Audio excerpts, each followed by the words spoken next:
भगवते वासुदेवाय। प्यारे भक्तजनों, आज आप सभी सुनेंगे कार्तिक मास कथा अध्याय 3। सत्यभामा ने कहा, हे प्रभु, आप तो सभी काल में व्यापक है और सभी काल आपके आगे एक समान है। फिर यह कार्तिक नाम ही सभी मासों में श्रेष्ठ क्यों है?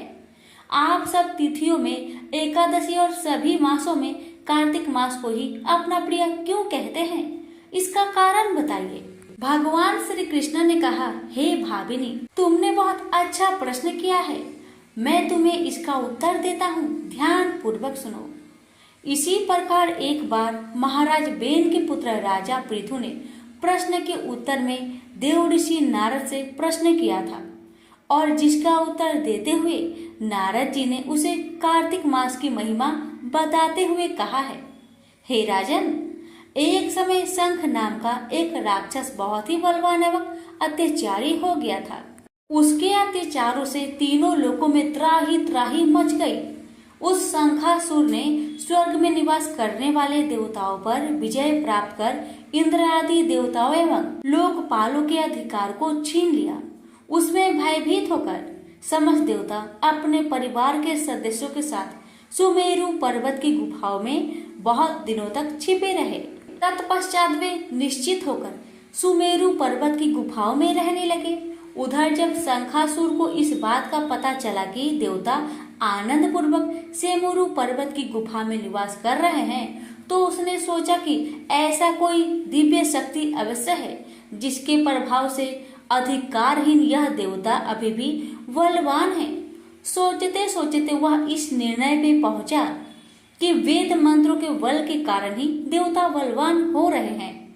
यदि इनसे वे वेद छीन ली जाए तो वे बलहीन हो जाएंगे। ऐसा विचार करके शंखासुर ब्रह्मा जी के सत्य लोक से शीघ्र ही वेदों को हर लाया। उसके द्वारा ले जाए जाते हुए भय से उनके चंगुल से निकल भागे और जल में समा गए। शंखासुर ने वेद मंत्रों तथा बीज मंत्रों को ढूंढते हुए सागर में प्रवेश किया, परंतु न तो उनको वेद मंत्र मिले और न ही बीज मंत्र।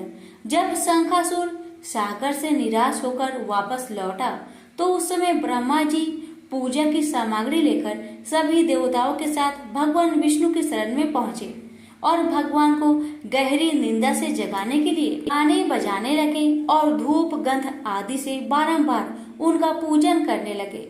धूप दीप नैवेद्य आदि अर्पित किए जाने पर भगवान की निद्रा टूटी और वह देवताओं सहित ब्रह्मा जी को अपना पूजन करते हुए देखकर बहुत प्रसन्न हुए तथा कहने लगे, मैं आप लोगों के इस कीर्तन एवं मंगलाचरण से बहुत प्रसन्न हूँ। आप अपना अभिष्ट वरदान मांगिए, मैं अवश्य प्रदान करूँगा।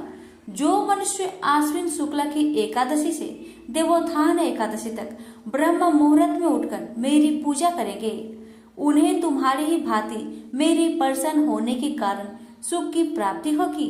आप लोग जो पाद्य अर्घ्य आचमन और जल आदि सामग्री मेरे लिए लाए हैं, वे अनंत गुणों वाले होकर आपका कल्याण करेगी। शंखासुर द्वारा हारे गए संपूर्ण वेद जल में स्थित है। मैं सागर पुत्र शंखासुर का वध करके उन वेदों को अभी ला देता हूँ। आज से बीज मंत्र और वेदों सहित में प्रतिवर्ष कार्तिक मास में जल में विश्राम किया करूंगा। अब मैं मत्स्य का रूप धारण करके जल में जाता हूँ। तुम सब देवता भी मुनीश्वरों सहित मेरे साथ जल में आओ। इस कार्तिक मास में जो श्रेष्ठ मनुष्य प्रातःकाल स्नान करते हैं, वे सब यज्ञ के अवभृत स्नान द्वारा भली भांति भांति नहा लेते हैं। हे देवेंद्र, कार्तिक मास में व्रत करने वालों को सब प्रकार से धन, पुत्र पुत्री आदि देते रहना और उनकी सभी आपत्तियों से रक्षा करना। हे धनपति कुबेर, मेरी आज्ञा के अनुसार तुम उनके धन धान्य की वृद्धि करना, क्योंकि इस प्रकार का आचरण करने वाला मनुष्य मेरा रूप धारण करके जीवन मुक्त हो जाता है।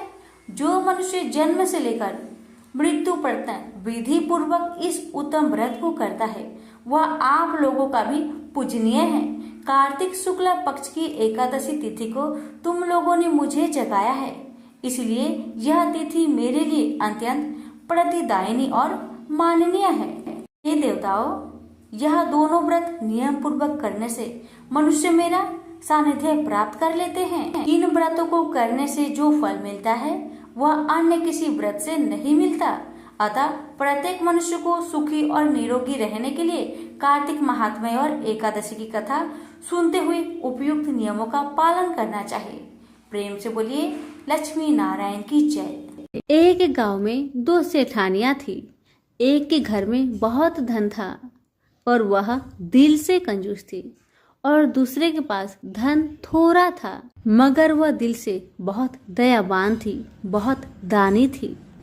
छोटी सेठानी रोज सवेरे उठती, गंगा स्नान करती, तुलसी माता को सींचती, वर पीपल को सींचती और फिर भगवान के मंदिर में जाकर धर्मराज भगवान, सूरज भगवान की कहानी सुनती।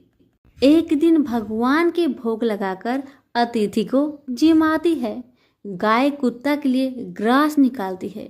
दूसरी सेठानी इस धर्मात्मा को देखकर हंसती और कहती, पता नहीं दिन भर ये क्या क्या करती है। थोड़े समय बाद दोनों सेठानियों को भगवान का बुलावा आया। धर्मात्मा सेठानी के लिए यमराज भगवान ने अपना विमान भेजा और भगवान को न मानने वाली सेठानी को दूध मारते घसीटते हुए लेते गए।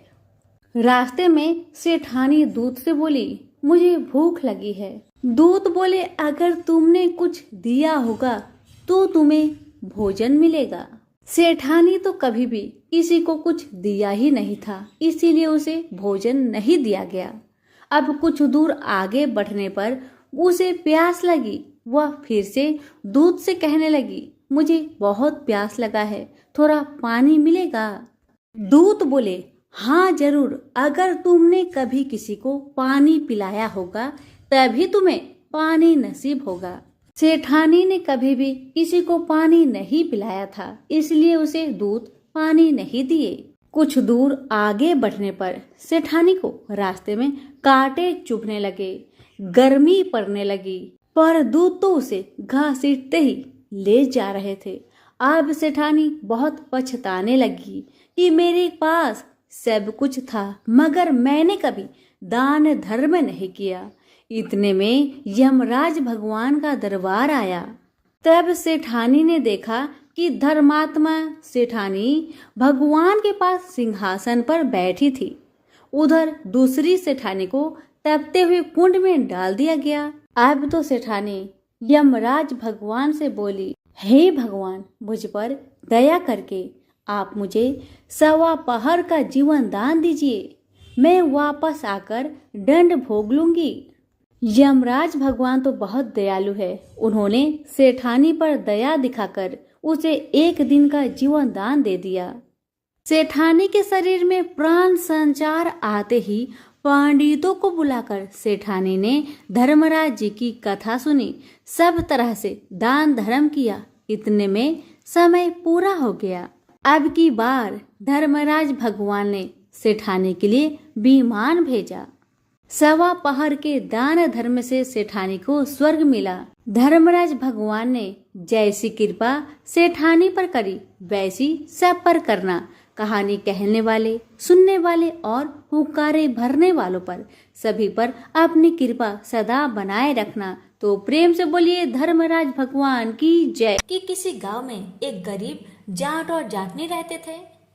जाटनी हमेशा अपने पति से कहती कि मैं तुम्हें 4 रोटी बनाकर दूंगी, तुम नदी किनारे जाना, वहां पर भगवान राम और लक्ष्मण जी आते हैं, वहां जाकर तुम इस तरह कहना, राम बड़े लक्ष्मण छोटे, वो बैठे अम्बे की डाली, वो बैठे चंपे की डाली, मिट्टी का दशरथ बनावे, मक्खन मिश्री का भोग लगावे, दे परिक्रमा घर को आवे। जाट क्या करता कि रास्ते भर में पत्नी की इन दोहा को, इन लाइन को याद करते जाता। जैसे वह नदी के किनारे पहुंचता, वहां जाकर अपनी पत्नी की बातें, उस दोहा को भूल जाता। भूलने के बाद इस प्रकार कहता, लक्ष्मण बड़े राम छोटे, वो बैठे अम्बे की डाली, वो बैठे चंपे की डाली, मिट्टी का दशरथ बनावे, माखन मिश्री का भोग लगावे, दे परिक्रमा घर को आवे। जाट इस प्रकार कहता तो भगवान राम लक्ष्मण से कहते, मन तुम्हें इसने बड़ा बताया है, तुम इसे कुछ दे दो, तब लक्ष्मण कहते, हे राम, इसकी बुद्धि मलिन हो गई है, यह मूर्ख है, कहीं राम से बड़ा इस दुनिया में कोई हुआ है? तब भगवान राम बोले, नहीं लक्ष्मण, तुम्हें बड़ा बताया है इसलिए तुम्हें कुछ देना होगा। लक्ष्मण ने थोथे बांस में मोहर असरफी भरकर उसे दे दिए। अब रास्ते में मोहर असरफी चोरों ने हर लिया। घर गया तो जाट ने बोली, कुछ मिला आपको? जाट बोला, हाँ मिला तो बहुत कुछ था, परंतु रास्ते में चोरों ने उसे चोरी कर लिया। जाटने ने कहा, कोई बात नहीं, कल फिर वहां पे जाना। अगले दिन फिर 4 रोटी बनाकर जाटने ने उसे सिखलाया। कहना, राम बड़े लक्ष्मण छोटे, वो बैठे अम्बे की डाली, वो बैठे चंपे की डाली, माटी का दशरथ बनावे, खन मिश्री का भोग लगावे, दे परिक्रमा घर को आवे। रास्ते भर जाट याद करता चला गया, पर बदकिस्मती से नदी किनारे जाकर भूल गया और वहां जाकर बोला, लक्ष्मण बड़े राम छोटे, वे बैठे अम्बे की डाली, वो बैठे चंपे की डाली, माटी का दशरथ बनावे, माखन मिश्री का भोग लगावे, दे परिक्रमा घर को आवे। राम बोले, हे लक्ष्मण, अभी ये तुम्हें बड़ा बता रहा है, तुम इसे कुछ दे दो। लक्ष्मण बोले, हे राम, इसकी बुद्धि मलिन हो गई है, मूर्ख है, कहीं राम से भी इस दुनिया में कोई बड़ा हुआ है? राम बोले, नहीं लक्ष्मण, तुम्हें बड़ा बताया है इसलिए तुम्हें कुछ देना ही होगा। लक्ष्मण ने सोने की ईंट उसे दे दिया। रास्ते में चोरों ने उसे हर लिया। घर गया तो जाटने ने पूछा, क्या तुम्हें कुछ मिला था? जाट बोला, मिला तो था, पर रास्ते में चोरों ने उसे लूट लिया। जाटनी बोली, तुमने क्या कहा था? जाट बोला, लक्ष्मण बड़े राम छोटे, वो बैठे अम्बे की डाली, वो बैठे चंपे की डाली, माटी का दशरथ बनावे, माखन मिश्री का भोग लगावे, दे परिक्रमा घर को आवे। जाटनी बोली, तुम तो बहुत भोले हो, कहीं भगवान राम से बड़ा कोई है? फिर कल जाना, ठीक से बोलना। ये दिन फिर जाट गया, उस दिन ठीक ठीक बोला। राम बड़े लक्ष्मण छोटे, वो बैठे अम्बे की डाली, वो बैठे चंपे की डाली, माटी का दशरथ बनावे, माखन मिश्री का भोग लगा दे, दे परिक्रमा घर को आवे। लक्ष्मण बोले, हे राम, आज इसको अकल आ गई है, इसको कुछ दे दीजिए। राम मुस्कुराते हुए बोले, भाई मेरे पास क्या है, यह जौहर की मिट्टी है, ले जा। कहकर अपने हाथ से थोड़ी सी मिट्टी भगवान राम ने उसे दे डाली। जाट बरबर करने लगा, आज जाटे ने मुझे उल्टा सीख दी है, रोज सोना चांदी मिला करता था, आज तो मिट्टी की डली मिली है। मिट्टी लेकर घर की ओर चल गया। बीच रास्ते में चोरों ने मिट्टी देखी तो मिट्टी को देखकर कुछ नहीं बोले। जाट घर गया तो जाट ने बोली, कुछ मिला? तो जाट ने कहा, हाँ, तेरी उल्टी सीख के कारण आज तो मुझे सिर्फ मिट्टी की डली मिली है। जाट ने बोली, कोई बात नहीं, कुछ तो लेकर घर आया। बड़े रोज तुम खाली हाथ घर आते थे, आज तो तुम मिट्टी लेकर आए हो, मिट्टी से तो कुछ न कुछ काम तो हो ही जाएगा। चूल्हा लिपूंगी, आंगन लिपूंगी। जाटनी वे तुलसी की पौधे के नीचे मिट्टी को रखकर सो गई। जब सवेरे उठकर देखा तो हीरे मोती जगमगा रहे थे। भगवान राम तो मिट्टी का भी सोना कर दे। जैसे भगवान राम ने उनकी दरिद्रता दूर की, ऐसे सबकी करें, कहते सुनते और हुकारा भरते ही भी की दरिद्रता को दूर करें। प्रेम से बोलिए श्री रामचंद्र की जय। तुलसी से जुड़ी एक कथा बहुत प्रचलित है। श्रीमद् देवी भागवत पुराण में इनके अवतरण की दिव्य लीला कथा भी बनाई गई है। एक बार शिव ने अपने तेज को समुद्र में फेंक दिया था। उससे एक महातेजस्वी बालक ने जन्म लिया। यह बालक आगे चलकर जलंधर के नाम से पराक्रमी दैत्य राजा बना। इसकी राजधानी का नाम जलंधर नगरी था। दैत्यराज कालनेमी की कन्या वृंदा का विवाह जलंधर से हुआ। जलंधर महाराक्षस था। अपनी सत्ता के मद में चूर उसने माता लक्ष्मी की पाने की कामना से युद्ध किया, परंतु समुद्र से ही उत्पन्न होने के कारण माता लक्ष्मी ने उसे अपने भाई के रूप में स्वीकार किया। वहां से पराजित होकर वह देवी पार्वती को पाने की लालसा से कैलाश पर्वत पर गया। भगवान देवाधिदेव शिव का ही रूप धरकर माता पार्वती के समीप गया। परंतु माँ ने अपने योग बल से उसे तुरंत पहचान लिया तथा वहां से अंतर ध्यान हो गई। देवी पार्वती ने क्रोध होकर सारा वृत्तांत भगवान विष्णु को सुनाया। जालंधर की पत्नी वृंदा अत्यंत पतिव्रता स्त्री थी।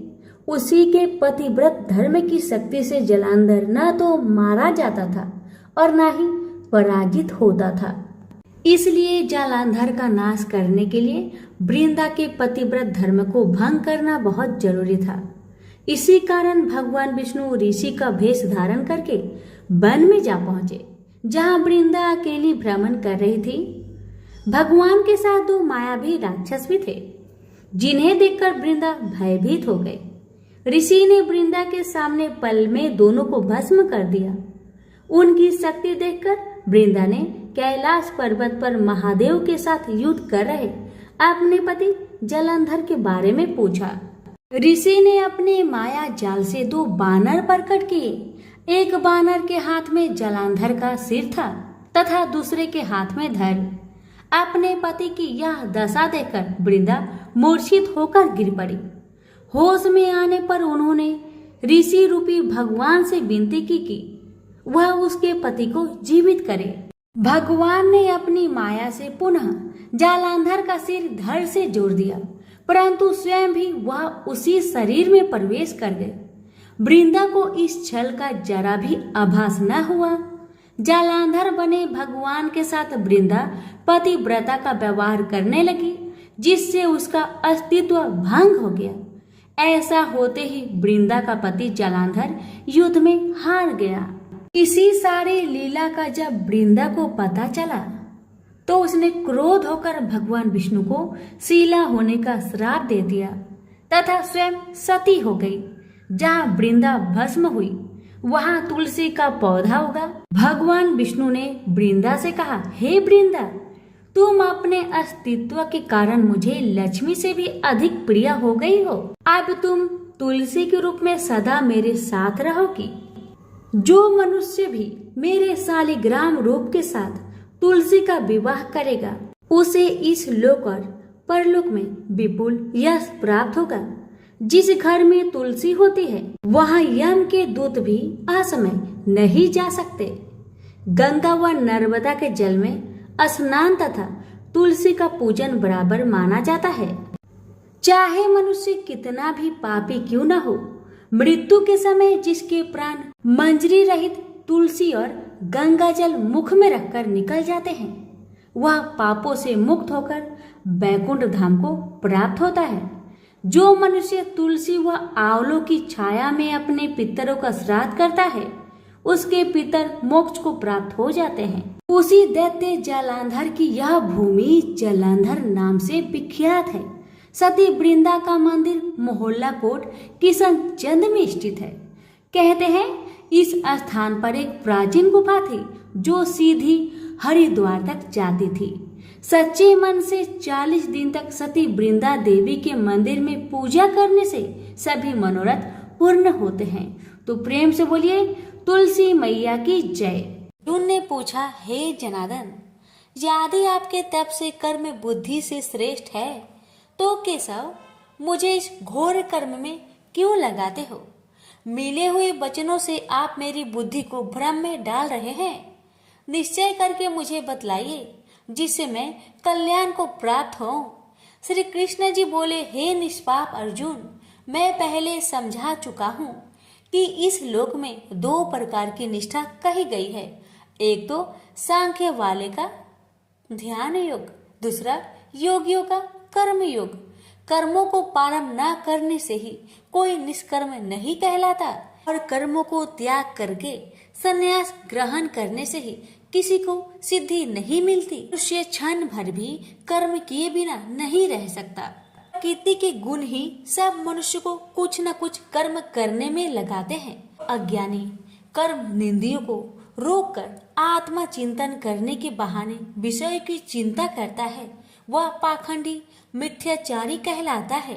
हे अर्जुन, इंद्रियों को मन से दमन कर और विषय में प्रवृत्त न होने देकर उनसे कार्य लेता है, वह कर्म योग का अभ्यास करता है और श्रेष्ठ कहलाता है। अपने धर्म के अनुसार नियमित कर्म के करने से कर्म को करना अच्छा है। बिन कर्म किए निमित्त किए जाने वाले कर्मों को छोड़कर जितने कर्म हैं उनके करने से मनुष्य का बंधन होता है।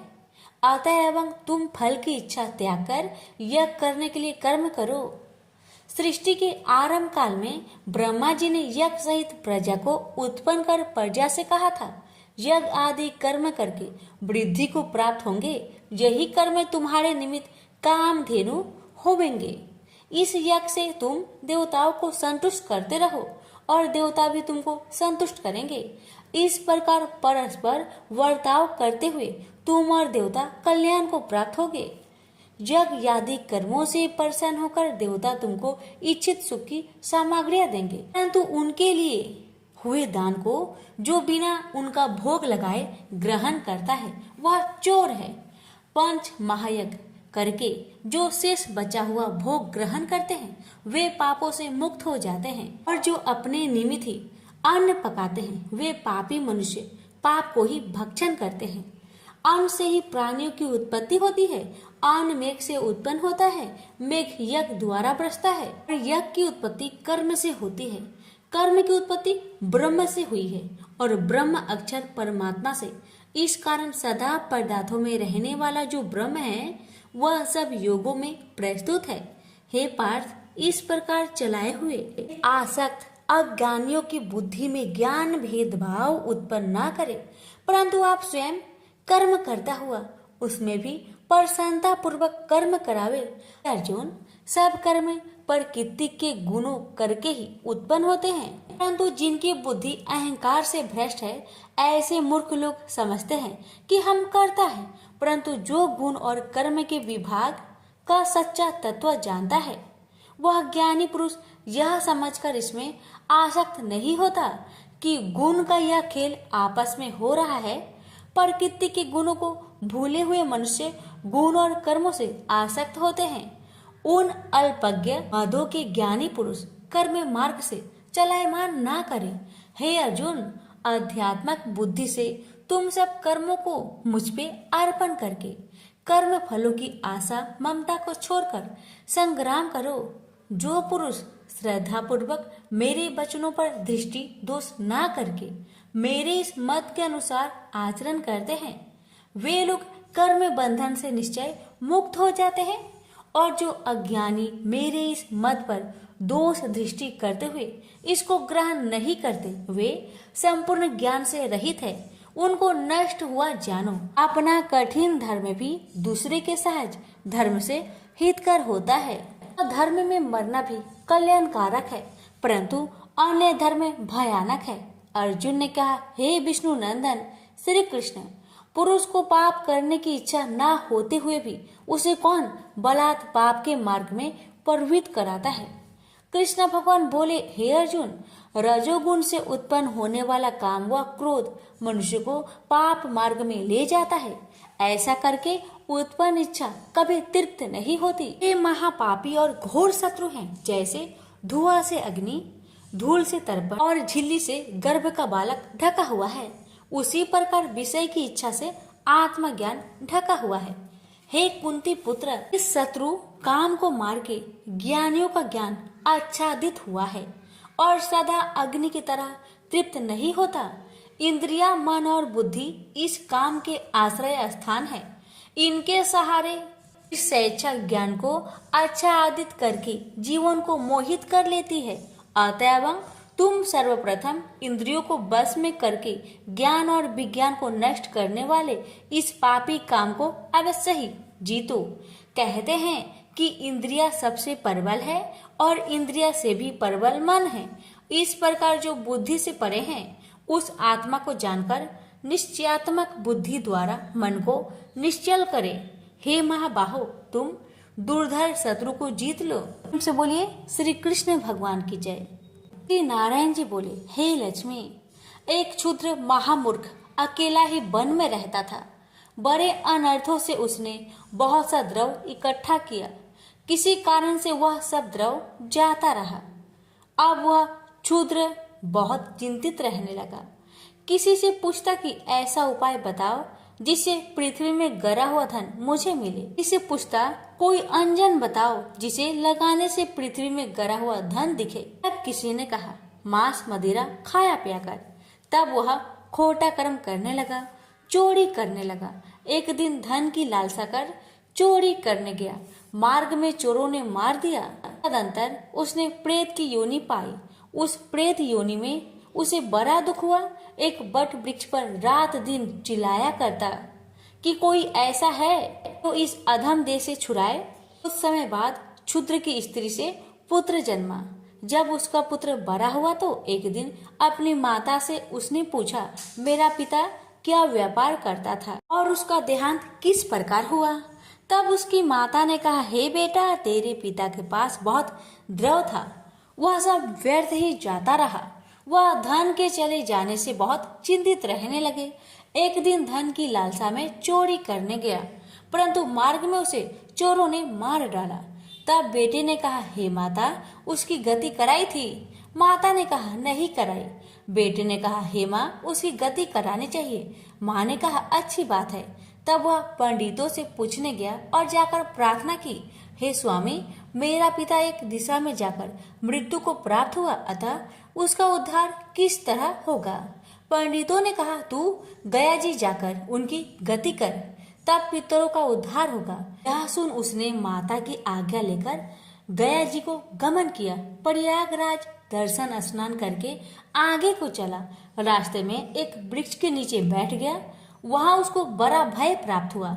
वहां वही वृक्ष था जहां उसका पिता प्रेत योनि को प्राप्त हुआ था। उसी जगह चोरों ने उसे मारा था। तब उस बालक ने अपना गुरु मंत्र पढ़ा।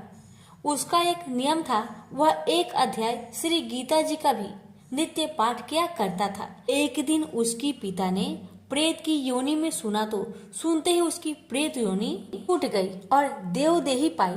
स्वर्ग से विमान आए और वह विमान पर चढ़कर पुत्र के सामने आया और आशीर्वाद देकर कहा, हे पुत्र, मैं तेरा पिता हूँ जो मरकर प्रेत हुआ था।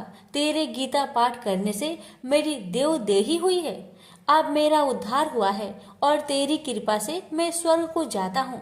अब तू गया जी को अपनी खुशी से जा। इतने सुनकर पुत्र ने कहा, हे पिताजी, कुछ और आज्ञा करो जो मैं आपकी सेवा करूं। तब उस देवदेही ने कहा, देख, मेरी 7 पीढ़ियों के पितर नरक में पड़े हैं। अब तू गीता जी के 3 अध्याय का पाठ करके उनको भी इस दुख से मुक्ति प्रदान कर। इतना वचन कह वह देवदेही स्वर्ग को गए। तब उस बालक ने वहीं पर पुनः गीता जी के 3 अध्याय का पाठ किया और सब पितरों को उसका पुण्य देकर बैकुंठ वासी हुआ। जो प्राणी श्री गीता जी का पाठ करे या श्रवण करे, उसका फल कहने में नहीं आ सकता। तब श्री भगवान जी बोले, हे लक्ष्मी, यह 3 अध्याय का जो फल मैंने तुमसे कहा वह तुमने सुना है। प्रेम से बोलिए, लक्ष्मी नारायण की जय।